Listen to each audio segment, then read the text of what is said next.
Hello friend, आप सभी का स्वागत है अभिजीत स्टडी पॉइंट चैनल में। आज के इस वीडियो में सीटेट सितंबर 2026 एग्जाम के लिए बाल विकास और शिक्षा शास्त्र की क्लास करने वाले हैं। तो वीडियो को शुरू से लेकर अंत तक देखिएगा। चैनल पर नए चैनल को सब्सक्राइब कर लीजिएगा। पीडीएफ के लिए Abhijeet study point Telegram channel को ज्वाइन कर लीजिएगा। आज की क्लास में हम सीडीपी के 30 प्रश्न करने वाले हैं। अगर इन 30 प्रश्नों में से आपके 20 प्लस प्रश्न बिल्कुल सही होते हैं तो आप सीटेट एग्ज़ाम को काफ़ी अच्छे स्कोर से पास कर सकते हैं। तो आज की क्लास से कितने प्रश्न बिल्कुल सही हुए हैं यह कमेंट आप ज़रूर कीजिएगा। और आज की क्लास पेपर फर्स्ट और पेपर सेकेंड दोनों छात्रों के लिए इंपॉर्टेंट है। चाहे आप बीएड किए हैं, डीएलएड किए हैं, बीटीसी किए हैं, सभी छात्रों के लिए यह क्लास इंपॉर्टेंट होने वाली है। और आज की क्लास यूपी टेट एग्ज़ाम के लिए भी इंपॉर्टेंट होने वाली है। तो आज की क्लास का आपका सबसे पहला प्रश्न है, जिन पियाजे द्वारा दिए गए संज्ञानात्मक विकास के सिद्धांत में निम्नलिखित में से कौन सा विकास का प्रमुख काल नहीं है। तो इसका देखिए आपको सही जवाब करना है। सभी लोग प्रयास करेंगे और इसका राइट आंसर करेंगे।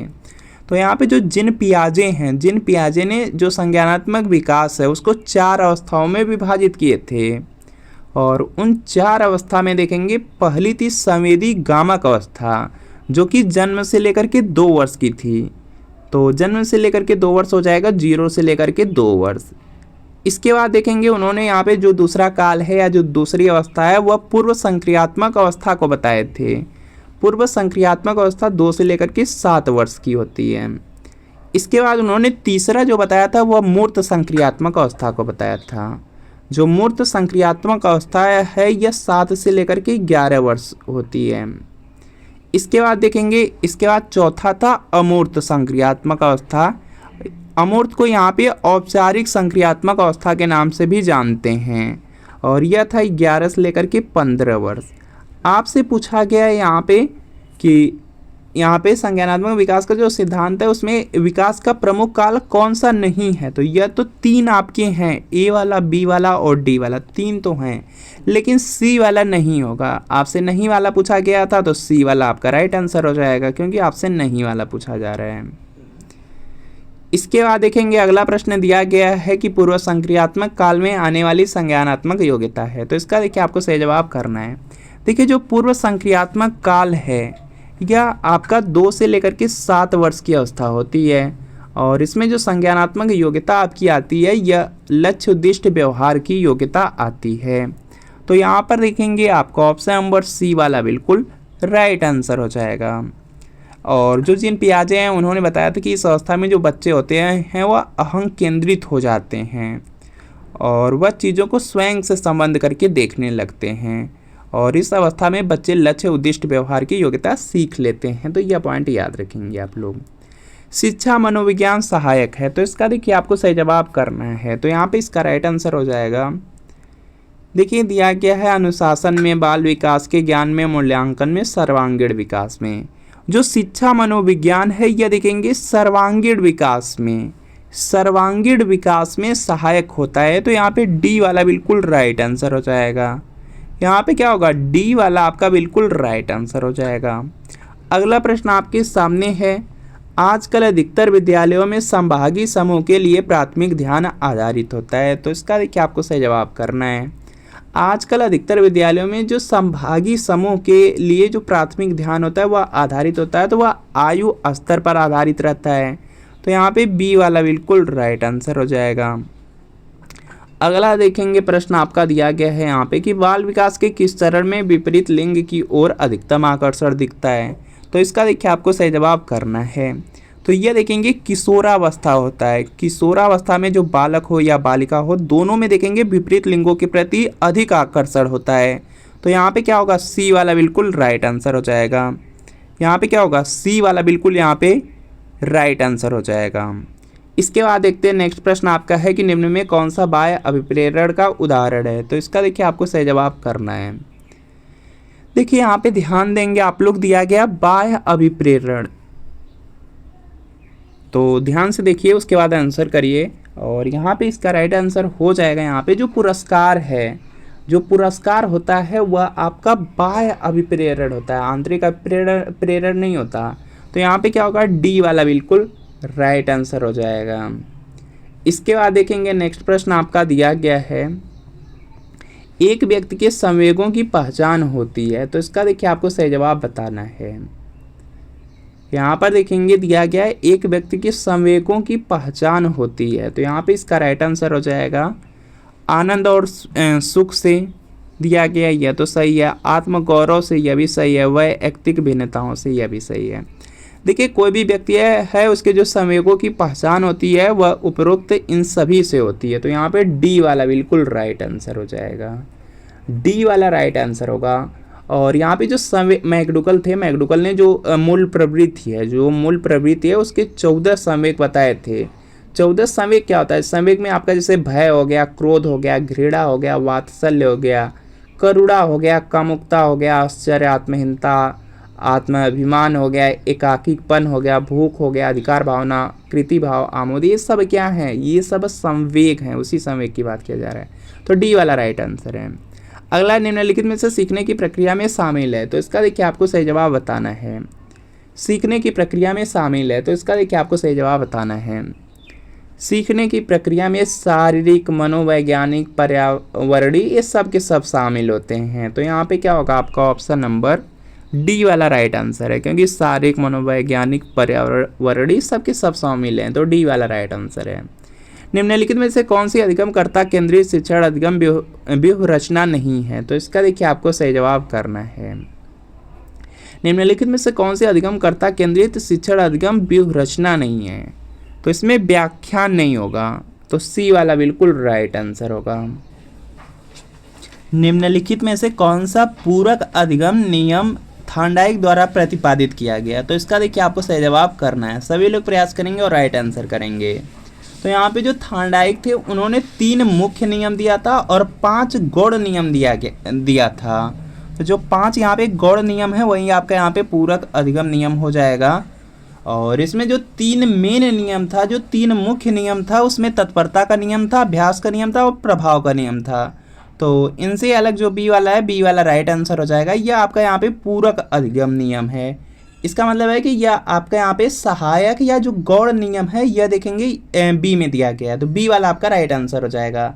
सीखने के जो सहायक या गौड़ नियम जो 5 बताया है थार्नडाइक ने, वह है आपका मनोवृत्त का नियम है, बहु अनुक्रिया का नियम है, आंशिक क्रिया का नियम है, अनुरूपता का नियम है और साहचर्य प्रवर्तन का नियम है। यह पॉइंट आप लोग याद रखेंगे। अगला प्रश्न है कि क्षेत्र सिद्धांत निम्न में से किस वर्ग का सिद्धांत है, तो इसका देखिए आपको सही जवाब करना है। और यहाँ पे इसका राइट आंसर हो जाएगा गेस्टाल्ट वादियों ने का है, तो यहाँ पे इसका आपका ऑप्शन नंबर जो डी वाला है, डी वाला राइट आंसर हो जाएगा। इसके बाद देखेंगे अगला प्रश्न है कि शिक्षण की जो अंतः क्रियात्मक अवस्था है उसमें मुख्य संक्रिया होती है, तो इसका देखिए आपको सही जवाब बताना है। दिया गया क्रिया और प्रतिक्रिया की, तो यह तो आपका सही है। निदान की, प्रत्यक्षीकरण की, यहाँ पे सबका सब सही दिया गया है, तो डी वाला राइट आंसर हो जाएगा उपर्युक्त सभी। बालक विशिष्ट वस्तुओं के लिए नवीन शब्द प्रायः निम्न विधि से सीखते हैं, तो इसका देखिए आपको सही जवाब करना है। तो यहाँ पे इसका राइट आंसर होगा या अनुकरण द्वारा सीखते हैं, अनुकरण विधि द्वारा सीखते हैं, तो यहाँ पर आपका ऑप्शन नंबर ए वाला राइट आंसर है। बालक विशिष्ट वस्तुओं के लिए जो नवीन शब्द प्रायः सीखते हैं, तो यह अनुकरण विधि द्वारा सीखते हैं, तो ए वाला राइट आंसर है। अगला निम्न में कौन सी शिक्षण विधि प्रजातांत्रिक नहीं है, तो इसका देखिए आपको सही जवाब करना है। प्रजातांत्रिक नहीं है। प्रजातांत्रिक में यहाँ पर देखेंगे प्रोजेक्ट विधि, सहभागी विधि, सामूहिक परिचर्चा विधि आता है। नहीं पूछा गया तो व्याख्यान हो जाएगा, तो सी वाला आपका राइट आंसर है। अगला है बाल विकास में, तो इसका देखिए आपको सही जवाब करना है। तो यहाँ पे इसका राइट आंसर हो जाएगा बाल विकास में यहाँ पे प्रक्रिया पर बल है, यह तो आपका सही है। वातावरण और अनुभव की भूमिका पर बल है, यह भी आपका सही है। गर्भावस्था से लेकर के किशोरावस्था तक अध्ययन होता है बाल विकास में, तो यह भी आपका सही है। यहाँ पे उपरोक्त सभी हो जाएगा, डी वाला बिल्कुल यहाँ पे राइट आंसर होगा। अगला है विशेष शिक्षा संबंधित है, तो इसका देखिए आपको सही जवाब करना है। जो विशेष शिक्षा है वह किससे संबंधित है? मेधावी छात्र के लिए शिक्षा से, कम योग्य छात्रों के लिए शैक्षिक कार्यक्रम से, शिक्षकों के लिए प्रशिक्षण कार्यक्रम से या पिछड़ी बुद्धि के छात्रों के लिए प्रशिक्षण कार्यक्रम से। जो विशेष शिक्षा है यह देखेंगे जो पिछड़ी बुद्धि के छात्र हैं उनके लिए प्रशिक्षण कार्यक्रम से संबंधित है, तो डी वाला बिल्कुल राइट आंसर है। अगला प्रश्न है कि निम्न में से कौन सा कुसमायोजन का व्यवहारात्मक लक्षण है। तो इसका देखिए आपको सही जवाब बताना है। कुसमायोजन का जो व्यवहारात्मक लक्षण है वह आक्रामकता होता है। आक्रामकता होता है, तो यहाँ पे ए वाला बिल्कुल राइट आंसर हो जाएगा। अगला देखेंगे, यहाँ पे प्रश्न दिया गया है कि भाटिया बैटरी का प्रयोग निम्न में से किसके मापन हेतु किया जाता है। तो इसका देखिए आपको सही जवाब करना है, और यहाँ पे इसका राइट आंसर हो जाएगा बुद्धि हो जाएगा। भाटिया जो बैटरी का प्रयोग है यह देखेंगे जो बुद्धि होती है, बुद्धि के मापन हेतु किया जाता है। तो सी वाला बिल्कुल राइट आंसर होगा। अगला है, शारीरिक गतिक बुद्धि रखने वाले बच्चे को अंतिम अवस्था निम्नलिखित में से कौन सी हो सकती है। तो यहाँ पे इसका राइट आंसर होगा यह शल्य चिकित्सक होगा। शारीरिक गतिक बुद्धि रखने वाले जो बच्चे को अंतिम अवस्था निम्नलिखित में से कौन सी हो सकती है, तो यह शल्य चिकित्सक होगा। तो यहाँ पे डी वाला बिल्कुल राइट आंसर है। ऐसे बच्चे क्या करते हैं, जो शारीरिक गति होती है उस पर नियंत्रण करते हैं, नियंत्रण करने की उनमें क्षमता रहती है। तो यह पॉइंट याद रखेंगे। विकास का कौन सा आयाम नाम चॉम्स्की के सिद्धांतों से प्रभावित हुआ है। तो यहाँ पे इसका राइट आंसर होगा भाषा विकास। ऑप्शन नंबर ए वाला बिल्कुल राइट आंसर है। एक प्रमाणीकृत पठन परीक्षण लेने के लिए 5वीं कक्षा को प्रस्तुत करने में शिक्षक को अधिकाधिक परामर्श दिया जाता है कि। तो इसका देखिए आपको सही जवाब करना है। तो यहाँ पे इसका राइट आंसर होगा परीक्षण में आने वाले समान प्रकार के प्रश्नों के उत्तर देने के लिए छात्रों को अभ्यास कराना है। यहाँ पे जो डी वाला है, डी वाला राइट आंसर होगा।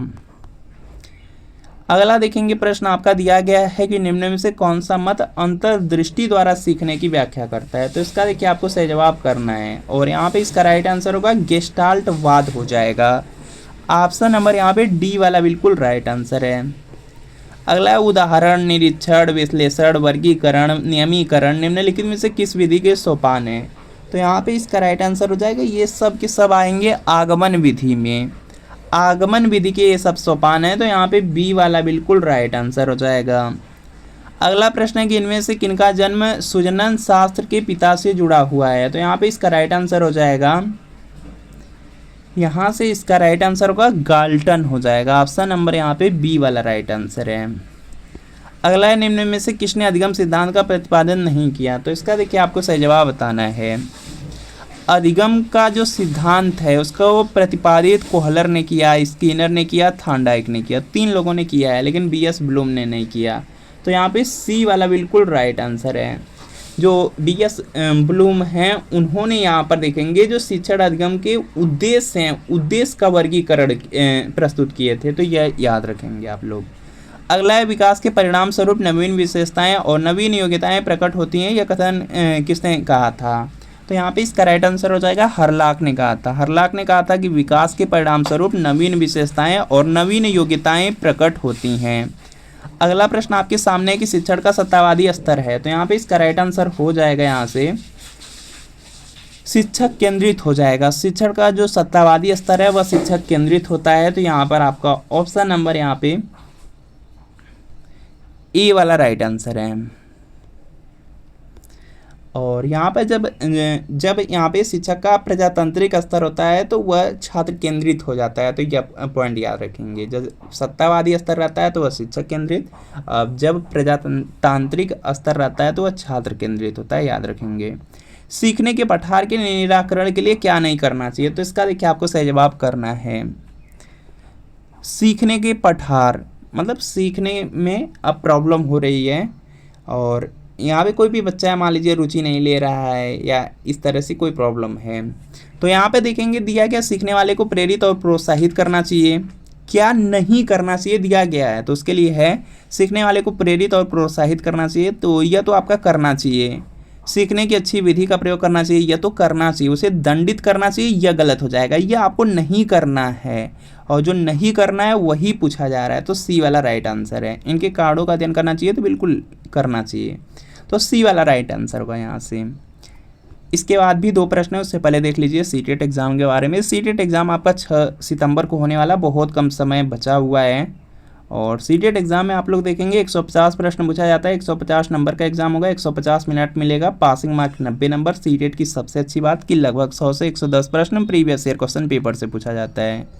सीडीपी या सीडीपी में 30 प्रश्न आएगा, 30 में देखेंगे 20 से 22 प्रश्न प्रीवियस ईयर पेपर से। हिंदी हो गया, संस्कृत हो गया, इंग्लिश हो गया, इसमें भी देखेंगे 30 प्रश्न आएगा, 20 से 22 प्रीवियस ईयर पेपर से। सोशल साइंस है, मैथ साइंस है, आपका यहाँ पे प्राइमरी का ईवीएस मैथ है, उसमें देखेंगे आपका यहाँ पे 60 प्रश्न आएंगे, लगभग 40 से 42 प्रीवियस ईयर पेपर से। तो सीटेट के लिए प्रीवियस ईयर पेपर आप लोग पढ़ सकते हैं। और यह आपका सोशल साइंस का क्लास 6 to 8 का पेपर सेकेंड है। और इसी तरीके से मैथ साइंस के मिल जाएगा, प्राइमरी के चाहेंगे प्राइमरी के मिल जाएगा। इसमें जून 2011 से फरवरी 2026 तक आज तक सीटेट में जितना पेपर हुआ सबका सब पेपर मिलेगा। पूरे 16 साल का पेपर, आंसर की के साथ एक्सप्लेनेशन, सॉल्यूशन, व्याख्या सब कुछ है। सारे सब्जेक्ट हैं, CDP, social science, Hindi, Sanskrit, English, math science, EVS. तो यहाँ पे व्हाट्सअप नंबर दिया गया है और इसी व्हाट्सअप नंबर पर आपको लिखना है CTET previous year paper, social science या मैथ साइंस या प्राइमरी लेकर के मैसेज करना है। जैसे मैसेज करेंगे रिप्लाई किया जाएगा, सिर्फ 30 की पेमेंट करनी है। जैसे 30 की पेमेंट करेंगे तुरंत प्रीवियस ईयर पेपर सेंड कर दिया जाएगा। तो इस व्हाट्सएप नंबर पे मैसेज जरूर कर लीजिए। बाकी अगर यूपी टेट एग्जाम को भी देखेंगे तो 2, 3, 4 जुलाई को होने वाला है और इसके लिए भी प्रीवियस ईयर पेपर ले सकते हैं, क्योंकि बहुत सारे प्रश्न इस एग्जाम में भी रिपीट होते हैं। और सेम इसी तरीके से मिल जाएगा, सभी सब्जेक्ट रहेंगे।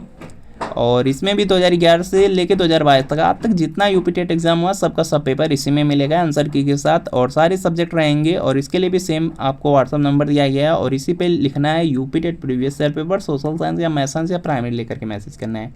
जैसे मैसेज करेंगे रिप्लाई किया जाएगा और सिर्फ 30 की पेमेंट करनी है। जैसे करेंगे तुरंत सेंड कर दिया जाएगा। तो इस व्हाट्सएप नंबर पे मैसेज जरूर कर लीजिए। यूपी टेट का चाहिए तो यूपी टेट लिख करके, सी टेट का चाहिए तो सी टेट लिख करके। नेक्स्ट प्रश्न है कि सृजनशीलता की पहचान हेतु किसने सृजनात्मक चिंतन परीक्षण का निर्माण किया। तो यहाँ पे इसका राइट आंसर होगा टोरेंस ने किया था। टोरेंस दिया गया बी में, तो बी वाला राइट आंसर है और इन्होंने 1971 में किया था।